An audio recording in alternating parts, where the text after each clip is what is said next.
Base पे।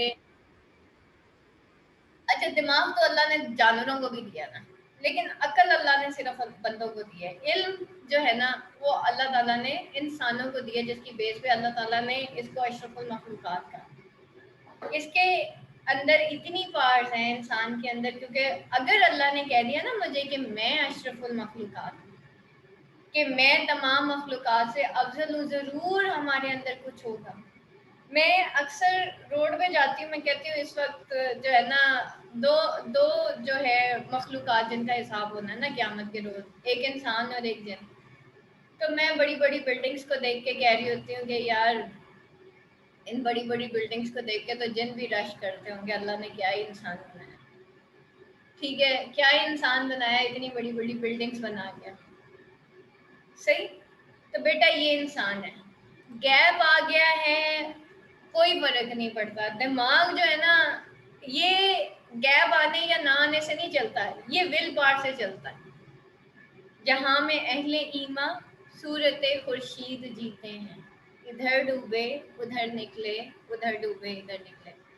The more you have will power, the more you will succeed. देखिए बेटा, जिस इंसान के अंदर विल पावर नहीं होती ना, उसको तो थोड़ा सा भी कोई कुछ कह दे तो बस फिर क्या। अच्छा, कौन से 3 पेपर्स को ज्यादा फोकस करना चाहिए?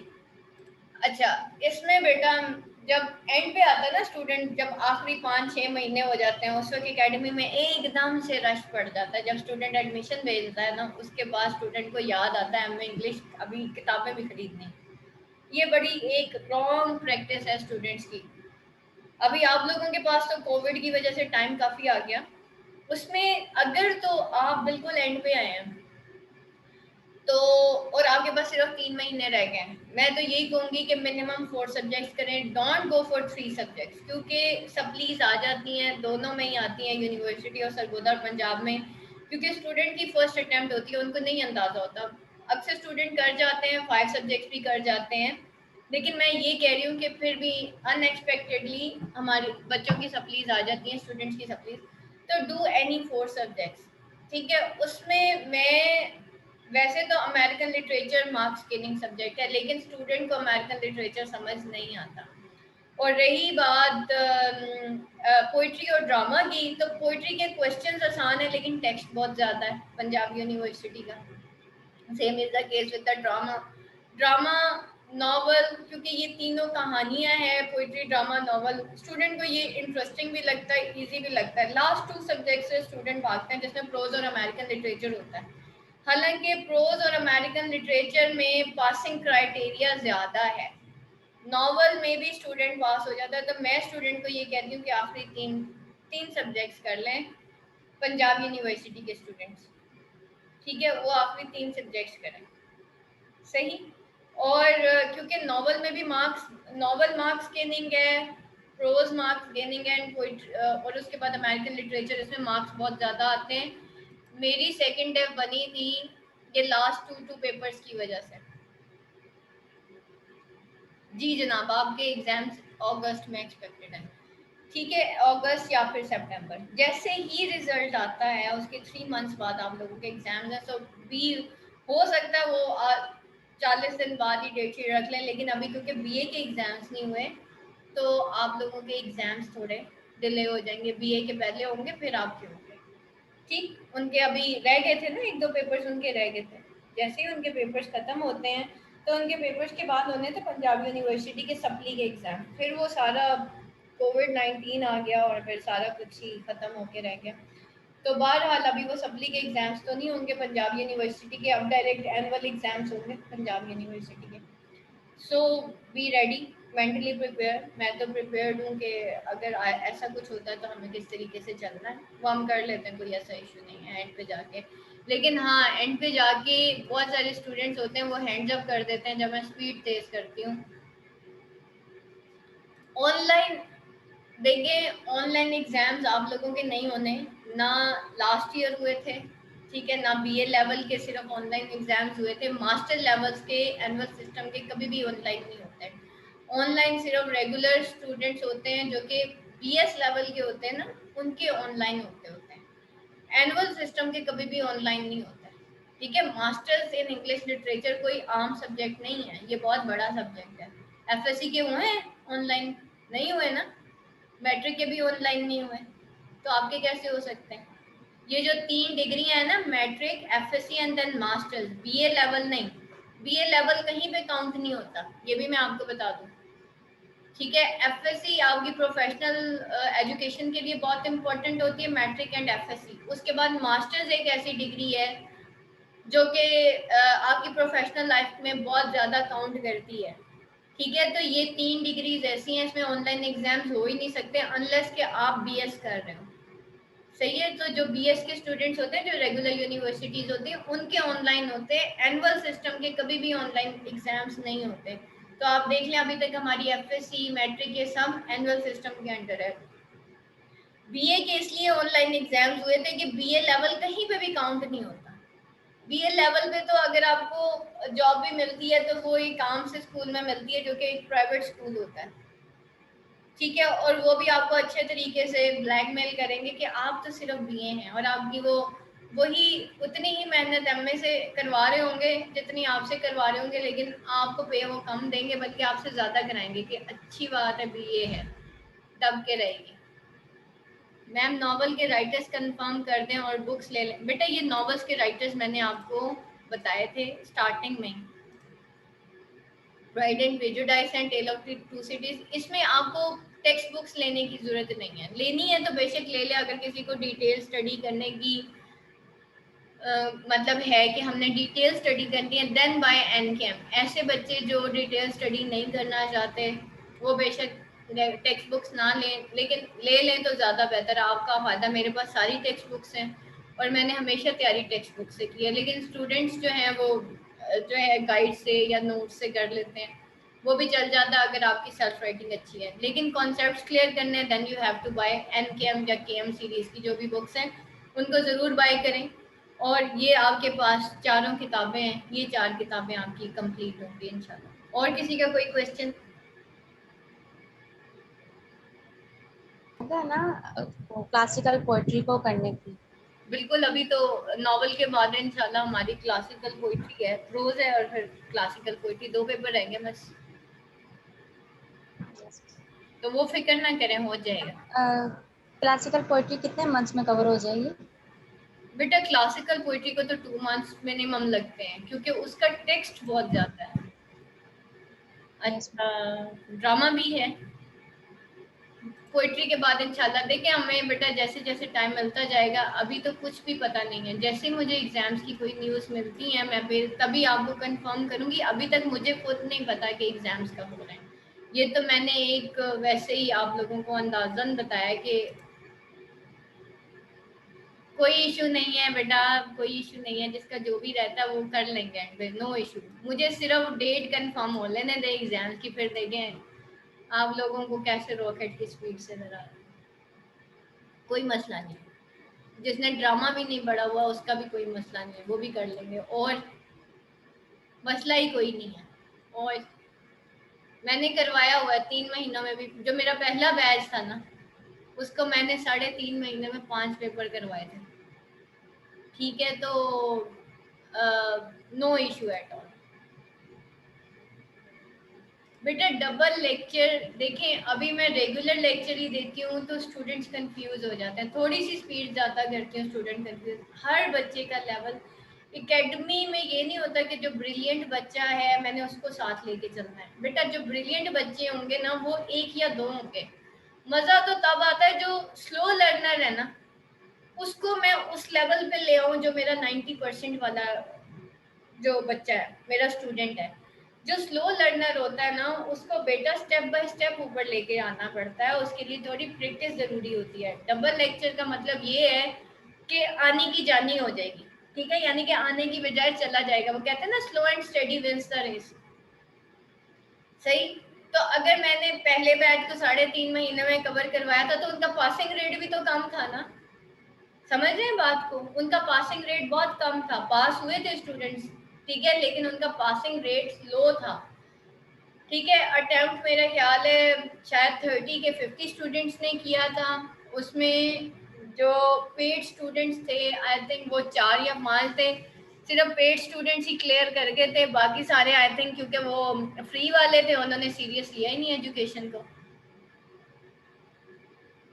मैं वही कह रही हूँ बेटा, डबल लेक्चर्स देखिए, हर औरत जो है इस वक्त यहाँ पे मैरिड, 90% मेरे पास मैरिड खवातीन, ठीक है, और हर औरत के 2-2 3-3 बच्चे, किसी के छोटे बच्चे, किसी के बड़े बच्चे, किसी के मेरे तरह के बच्चे, ठीक, किसी के नाक में दम करने वाले बच्चे, ठीक। तो बेटा जो स्लो लर्नर होता है, बजाय इसके कि जब मैं डबल लेक्चर दूंगी, वो तो बेचारा वो हो जाएगा ना, नाउमीद हो जाएगा, ठीक है। तो दैट्स वाई ये देखिए, एक टीम है, हम एक टीम के साथ काम कर रहे हैं, ठीक है। तो टीम क्या होती है, बेसिकली 3 लोग हैं ना, भाग रहे हैं, एक की स्पीड बहुत तेज है, एक दरमियानी स्पीड है, एक सबसे पीछे भाग रहा है आहिस्ता आहिस्ता। तो टीम वर्क ये कहता है कि तीनों एक दूसरे का हाथ पकड़ना है, मोमिन मोमिन की ढाल होता है, ठीक है, मोमिन मोमिन की ढाल है, ठीक है, और जमात पे अल्लाह का हाथ होता है। तो जब तीनों एक दूसरे का हाथ पकड़ लेंगे, फिर क्या होगा, जो सबसे आगे जा रहा होगा वो अपनी स्पीड कम कर लेगा कि मेरा साथ वाला जो मेरा फ्रेंड है, मेरा कंपेनियन है, वो मुझसे पीछे रह गया, उसमें फिर जेलसी फैक्टर नहीं होता।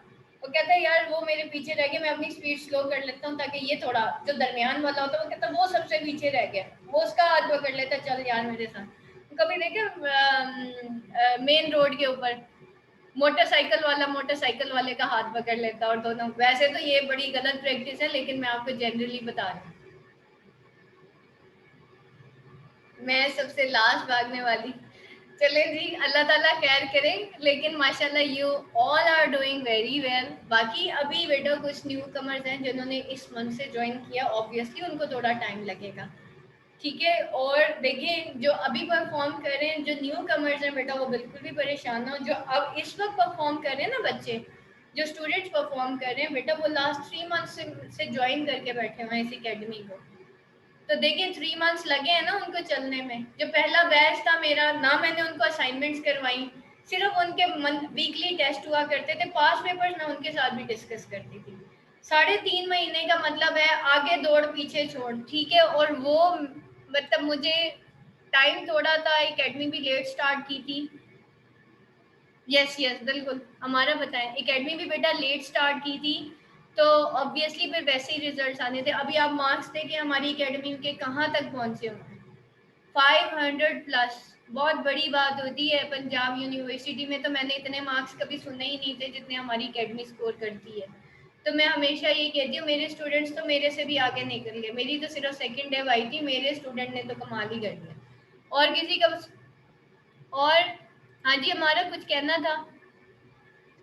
अस्सलाम वालेकुम मैम। वालेकुम अस्सलाम। जी क्वेश्चन तो कोई नहीं है, जस्ट एक मैं अपना एक्सपीरियंस शेयर करना चाह रही थी। ये सिस्टर्स जो फ्रस्ट्रेट हो रही है ना कि सिलेबस इतना ज़्यादा पड़ा हुआ है और पेपर नज़दीक है, हाँ अगर इस चीज़ की टेंशन लोगे ना तो जो आता है वो भी नहीं कर पाओगे, क्योंकि मैंने अपना 1 मंथ तकरीबन इसी चीज़ में वेस्ट किया है। हाँ, और सिल्विया वापस प्लान बिल्कुल। रिच चल रही थी, लेकिन जब से मैंने अपने माइंड से ये चीज़ निकाली है, मैम ने काफ़ी मेरी काउंसलिंग की थी, अब मुझे पता है मेरे एग्जाम 2 माह बाद भी होंगे, मैं तब भी सेटिस्फाइड हूँ कि मैं कर लूंगी। जब आप ये सोचते हैं कि आप कुछ नहीं कर सकते, तो आप वाकई कुछ नहीं कर सकते, लेकिन थोड़ी सी मदद तो सब कुछ कर सकते हो। इसलिए बेटा ये हाँ पेपर्स नजदीक आने वाले वो सिलेबस बहुत ज्यादा, इसकी टेंशन ना लो, जो कर रहे हो जस्ट उस पर कंसंट्रेट करो, फिर आप अच्छा अपना दे सकोगे। हाँ, देख सकते। बेटा जो प्रेजेंट है ना, असल में कामयाब इंसान वो होते हैं जो अपने प्रेजेंट को फोकस करके जीते हैं। हम लोग फ्यूचर और पास्ट में रहते हैं, इस वजह से हम फ्रस्ट्रेटेड रहते हैं। फ्यूचर में हमें कौन सी जॉब, अभी एमए हुआ नहीं, जॉब, जब आपने जॉब करनी होगी ना तब भी मेरे पास आ जाइएगा, मैं आपको सारा कुछ बता दूंगी, पहले एमए तो कर लेना, ठीक है। जब आपकी शादियां भी हो जाएंगी तब भी मेरे पास आ जाना, तब भी बता दूंगी बच्चे कैसे पालते हैं, ठीक है। जो भी मसला हो मेरे पास आ जाना, लेकिन इस वक्त बेटा एमए कर लो। और मैम मैं कुछ कहना चाहती हूँ। हाँ हाँ, मैम मैं कोई सेल्फ स्टडी नहीं करती हूँ, जो आप कहती हैं वही पढ़ती हूँ। अल्हम्दुलिल्लाह। और आपकी बहुत अच्छी असाइनमेंट्स होती हैं, आपके कॉन्सेप्ट्स बड़े क्लियर होते हैं सदर।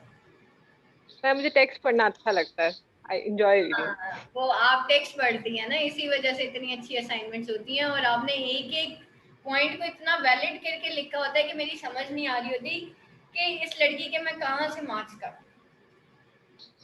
और मैम एक और क्वेश्चन है कि जब हम पास्ट पेपर डिस्कस करते हैं तो उसमें कोई रैंडम से कीवर्ड्स आए होते हैं, जो हमारे पास पास्ट पेपर्स होते हैं वो तो हम प्रिपेयर कर लेते हैं, एग्जाम में ऐसा हो कि कोई ऐसा कीवर्ड आए कि हमें उसकी समझ ना आए, जैसे अब साइकोसिस है, साइकी हमें पता है कि साइकी से रिलेटेड है, लेकिन हमें उसको पूरी डेफिनेशन नहीं पता, फिर हम क्या करेंगे? आपने बस पेपर शुरू करने से पहले ना वो दुआ पढ़नी है, रब्बि इश्रह ली सदरी व यस्सिर ली अमरी वाहलुल उक़दतम मिन लिसानी यफ़क़हू क़ौली।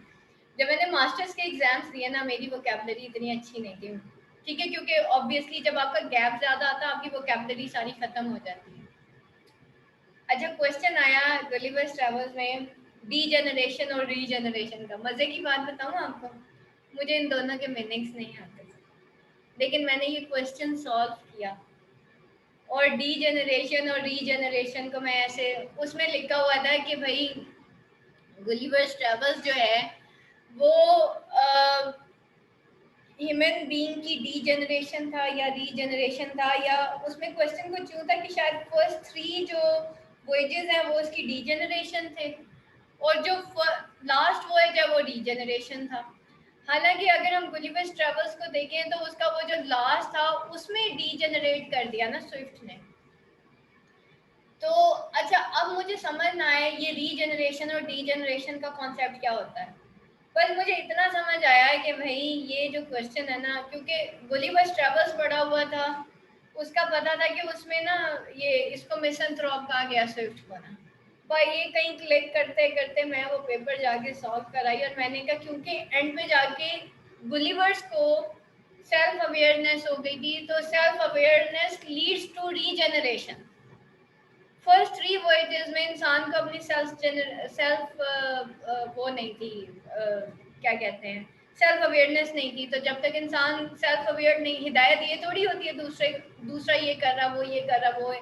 आपने 4 किताबें क्या पढ़ ली आप लोगों के बारे में, हम जो है वो क्या कहना चाहिए उसको, बहुत ज़्यादा जजमेंटल हो जाते हैं, ठीक है, ये हिदायत थोड़ी है। हिदायत तो ये है कि मुझे अपने अंदर खामियां नज़र आना शुरू हो जाती हैं, मुझे अपनी गलतियां नज़र आना शुरू हो जाती हैं, इसको हिदायत कहते हैं, ठीक है। जैसे वो शेख अब्दुल कादिर जिलानी, सॉरी शेख सादी रहमतुल्लाह अलैह ना, वो एक काफिले में जा रहे थे, तो उनका बेटा सुबह तहज्जुद के टाइम उठते हैं, फिर फजर पढ़ते हैं, देखते हैं पूरा काफिला सो रहा होता है, तो शेख सादी रहमतुल्लाह अलैह का बेटा कहता है बाबा ये सारे लोग तो सो रहे हैं, तो शेख सादी रहमतुल्लाह अलैह कहता था इससे बेहतर था तू नमाज ही ना पढ़ता, इससे बेहतर था तू नमाज ना पढ़ता, यानी कि जो लोग सो रहे हैं तुझे उनकी फिक्र पड़ी हुई है और तू उनकी बुराई कर रहा है, अल्लाह को कितना बुरा लगेगा। तो हम थोड़ी सी, वो नेकी का तकब्बुर सबसे बुरा तकब्बुर और इल्म का तकब्बुर सबसे बुरा तकब्बुर, ये 3 चीज़ें 3 वॉयजेस के अंदर ना स्विफ्ट के अंदर यही चीज़ दिखाई हुई थी कि पावर का तकब्बुर था, उनको अथॉरिटी का तकब्बुर था, उनको इल्म का तकब्बुर था। साइंटिस्ट जो हैं वो इनोवेशंस करे जा रहे थे क्योंकि उनको इल्म का तकब्बुर था, लेकिन सेल्फ अवेयरनेस नहीं थी। लास्ट वॉयज में जाके स्विफ्ट को एहसास हो, स्विफ्ट सेल्फ अवेयर्ड हो जाता है and self awareness leads to regeneration.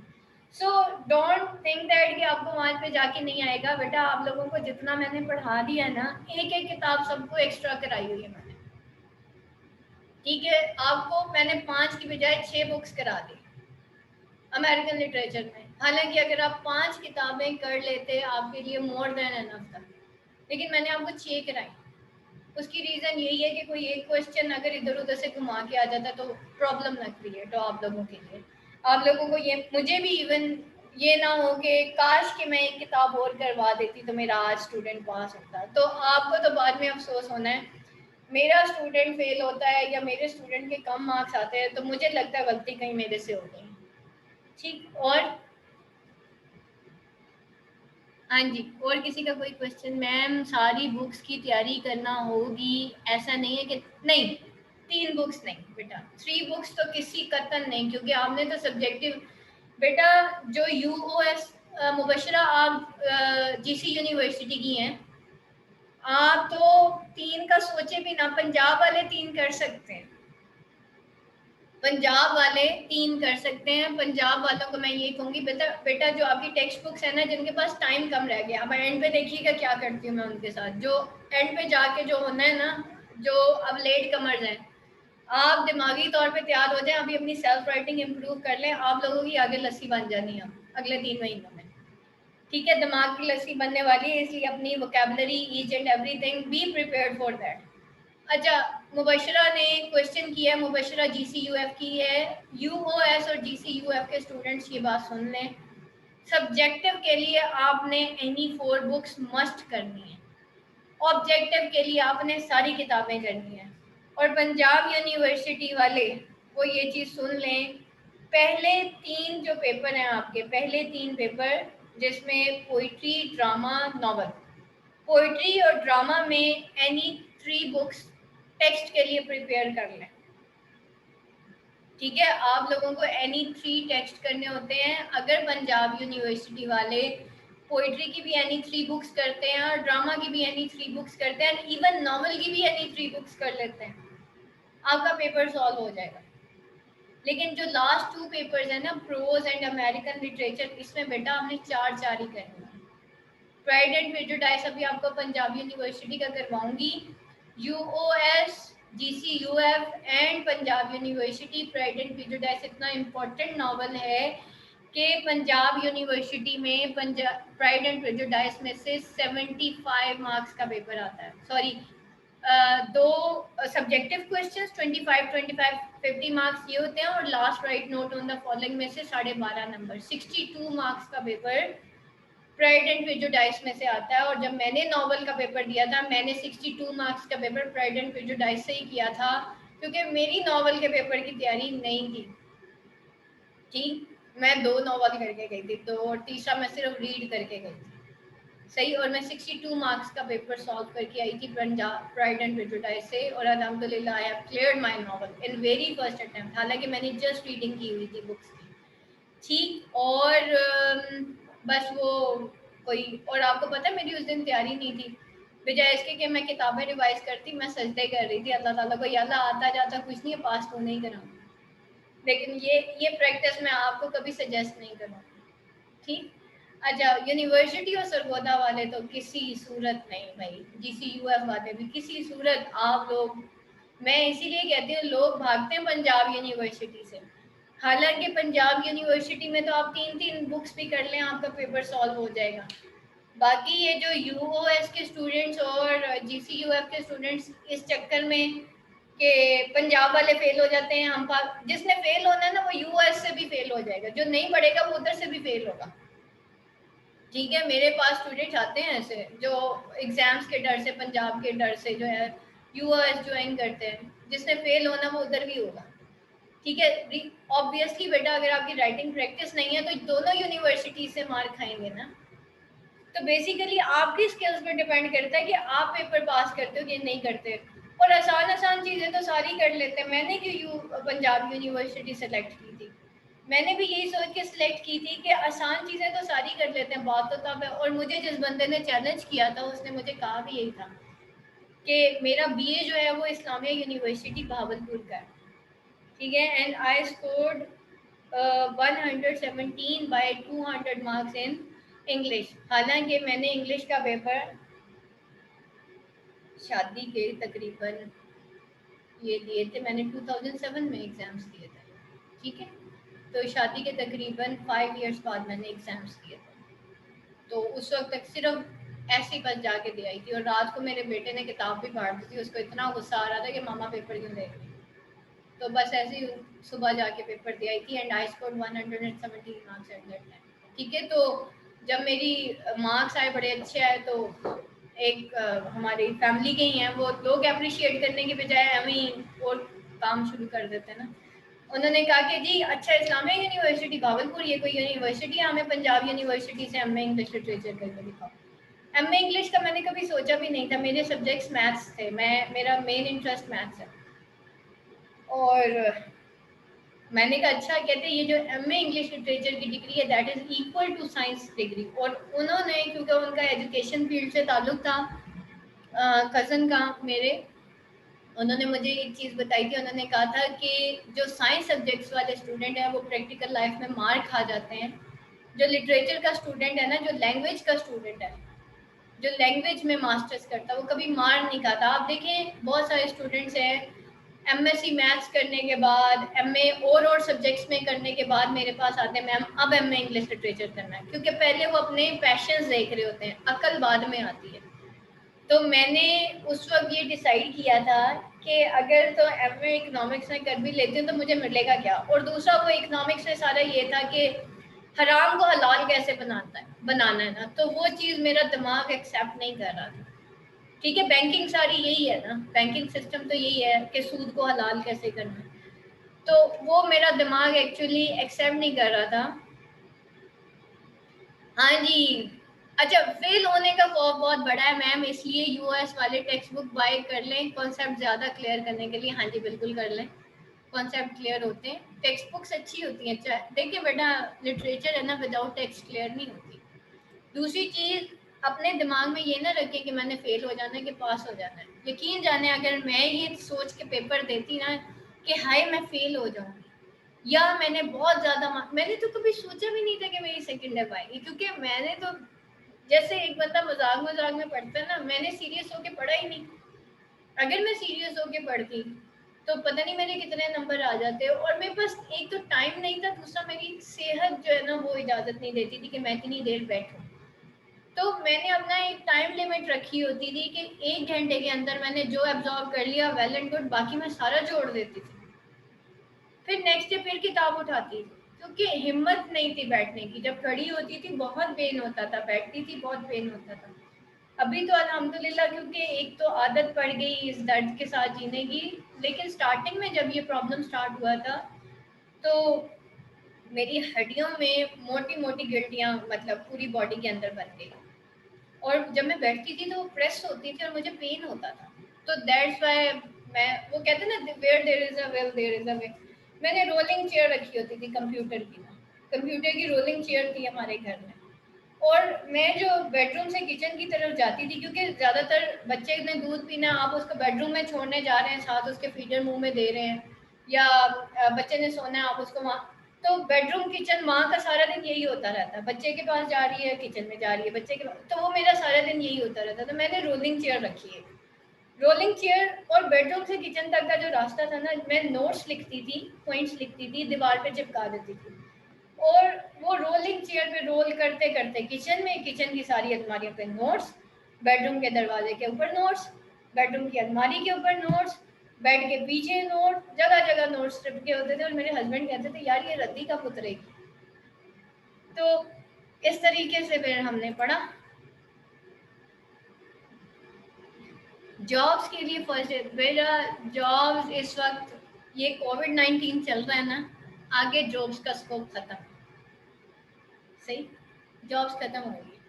अब आगे वो स्टूडेंट जाएगा जिसके पास ऑनलाइन स्किल्स होंगी, जस्ट लाइक फ्रीलांसिंग की तरफ आए। अब आप लोग भूल जाएं अब ये 2 साल डिग्री, मैं आपको बता रही हूँ आज, और आप कभी मानेंगे कि मैम आसमा ने ये बात की थी। ये चीज़ें मैंने 5 साल पहले कह दी थी कि जॉब्स खत्म हो रही हैं, सब सिस्टम ऑनलाइन हो जाएगा, हो गया ना फिर।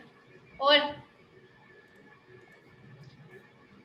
फ्रीलांसिंग बेटा आप एमए इंग्लिश कर लें, मैं आपको फ्रीलांसिंग का भी बताऊंगी। और हाँ जी सफ़ा, और भाई एनीथिंग एल्स, आप फिक्र ना करें बेटा, बस दुआ करें, ज़िंदगी रही, तंदुरुस्ती रही, मैं आपको सारा नॉलेज दे दूंगी अपना जो मेरे पास है, मैं सब कुछ बताऊंगी आपको। असल में मैं इसलिए आपको अच्छा सजेस्ट कर सकती हूँ क्योंकि मेरे पास इस वक्त बहुत कुछ है अल्हम्दुलिल्लाह बताने के लिए। आप मास्टर्स की डिग्री कर लें पहले, फिर आपको बताऊंगी। हाँ जी सफ़ा, सफ़ा आपकी आवाज़ नहीं आ रही।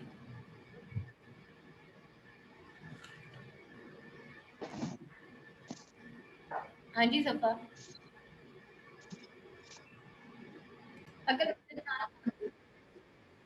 अक्लमंद इंसान कौन होता है? अक्लमंद इंसान वो होता है जो निशाना देख के बंदूक चलाता है, ठीक है, बंदूक चला के निशाना नहीं देखता, सही। पहले अपने एम्स, एम्बिशंस और विजन डिफाइन करें, हमने करना क्या है, ठीक है, अपने विजन डिफाइन करें कि मैंने जिंदगी जीनी कैसे है, फिर उस रास्ते पे चलें, ठीक है। अगर आप एमए इंग्लिश के बीच में फ्रीलांसिंग को गड़बड़ कर दोगे, फ्रीलांसिंग के बीच में किसी और चीज़ को गड़बड़ कर दोगे, तो आप कंफ्यूजन का शिकार हो जाएंगे। सही सही है ना।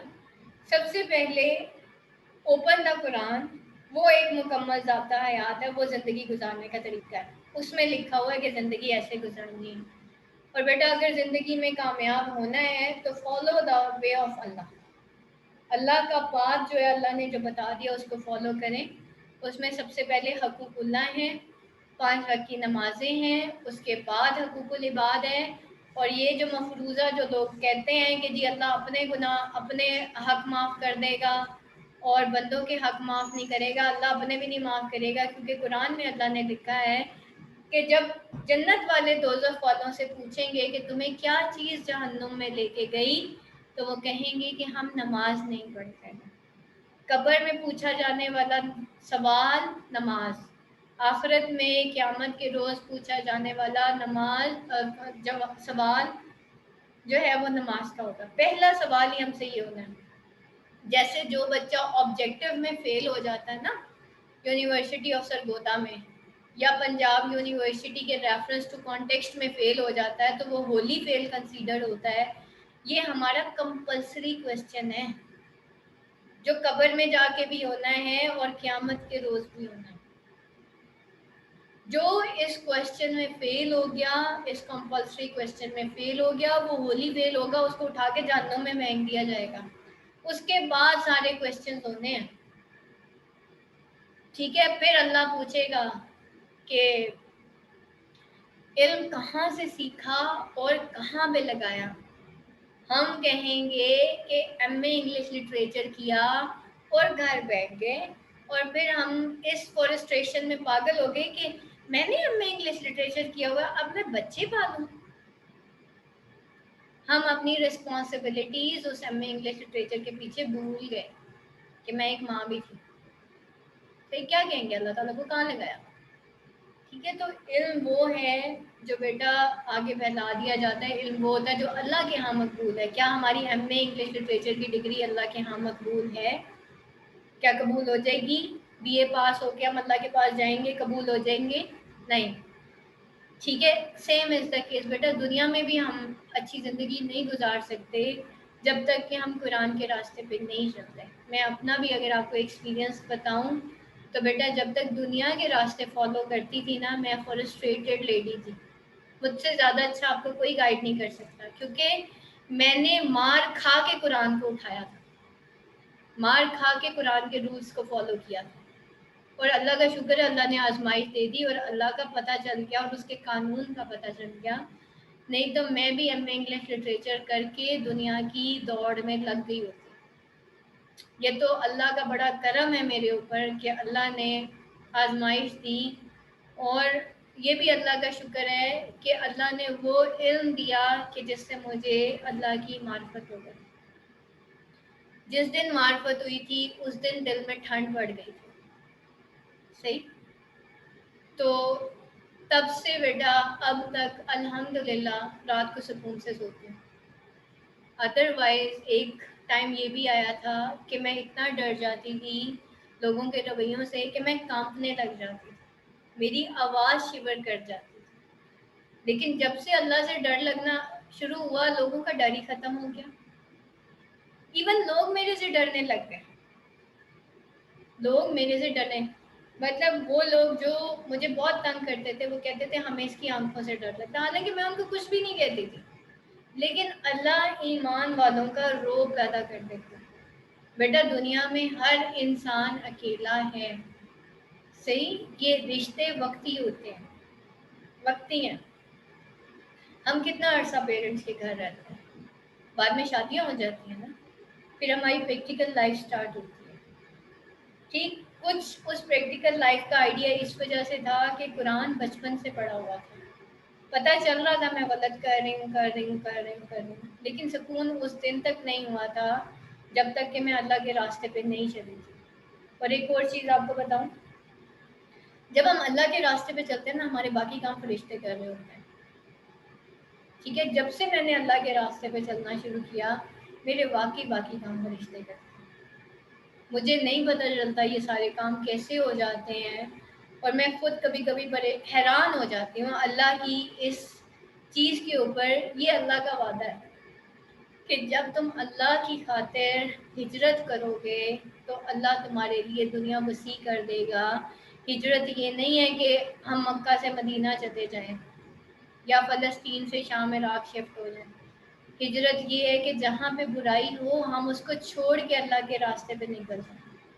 इसको हिजरत कहते हैं। आप करके तो देखें, अल्लाह इज्जत ना दे दुनिया में हो ही नहीं सकता, ये अल्लाह का वादा है।